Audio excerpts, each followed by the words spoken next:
Well, the first question I obviously have to ask is, what's more fun to drive? Interplanetary spaceship or a Lincoln? Or Melba Toast from Dazed and Confused. That's true. 70 Chevelle. Which one? Put all sponsorship deals aside. Yeah, all sponsorship deals aside, except for this poster behind me. It's kind of sponsoring this one right now. The old spaceship's got a little more dimensions to it. More kick. Got a little more goose behind the pedal. Now, you brought up Dazed and Confused, and Linkletter's doing this sort of pseudo-sequel right now. Are you guys talking about working together soon? We won't work together on that, but he and I always keep each other in mind for something. He came up with some small part for me, which he hasn't yet, and that I'd probably run to it. But I talked to him the other day. Okay. He's got a good group of actors. He's excited. Okay. Between this movie and True Detective, you have to do these kind of crazy existential monologues. Do those get any easier? I like a good monologue. I mean, the main thing with those is how do you see the picture of what you're talking about, then say what you see, rather than recite them, rather than explain to someone. How does a character have the revelation of what he's about to say just before he says it? Right.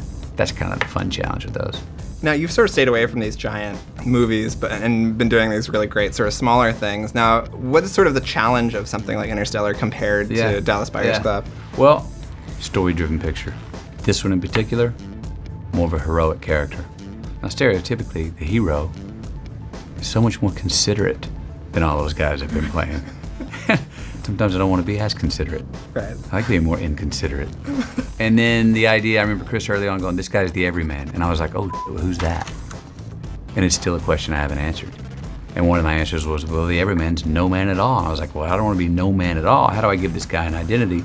And how do I go have a personal experience as an actor in a big story, in a big, large, epic, story-driven picture? I felt like I was able to do it. I've seen the film. I'm happy with the film. I'm happy with the work I got to do in it. It's a character-driven movie, but it's massive. And there's scope and scale and sets and places where other ones I've been doing are more, not walk-in talks, but I mean, they're following one character driving the action. And this journey is driving the action. Yes, I am the pilot. I'm driving the journey, but the journey is driving it. Now you're in the woods with Ken. Doing 6 pages of walk and talk before 11 a.m. Can't wait. Yeah. Thank you so much for chatting with me.